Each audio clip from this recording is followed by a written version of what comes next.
عليه الصلاة والسلام كاتێکە کۆمەڵی ئافرەت خۆیان ڕازاندەوە و دانیشتن و ویستیان فێڵێکی لێ بکەن و تووشی فاحشە و زینای بکەن فەرمووی رب السجن أحب إلي مما يدعونني إليه وإلا تصرف عني كيدهن أصب إليهن وأكن من الجاهلين أي پەروەردگار سجن کردنم بەلاوە خۆشترە لەوەی تووشی داوی ئەوانە بم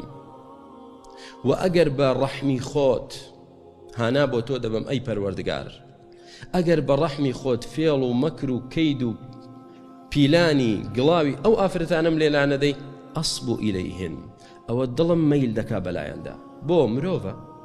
یوسفیش مرۆڤ عەلەیهی سەڵاتو وەسەلام ئەصب ئیلەیهن فەرمی دڵم مەیل دەکا بەلایەندا ئەو کاتە تووشی هەڵە دەبم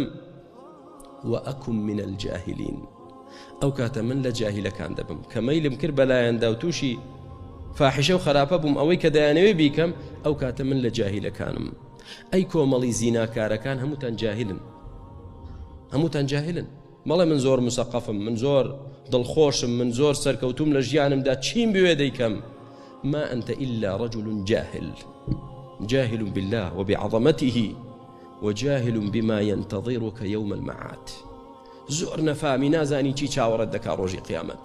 نازانی کۆمەڵی زیناکاران چۆن هەموو زیناکاران دەخرێنە تەنووری ئاگرەوە لە جەهەنەمدا و بڵێ سەی ئاگر بەرزیان دەکاتەوە بۆ دەمی تەنورەکە و دەکەونەوە ناوی وا مەزانە لە خۆشی دایی کە زینات بۆ ئاسان دەبێ فەرمووی وإلا أصب إليهن وأكن من الجاهلين وإلا تصرف عني كيدهن أصب إليهن كواتا هانا بۆ خوا بەرە بتپارێزێ لە کەیدی فاسقات و فاجرات و وریا بە تووش نەبی ئەجیناتۆ لە جاهیلەکان دەبی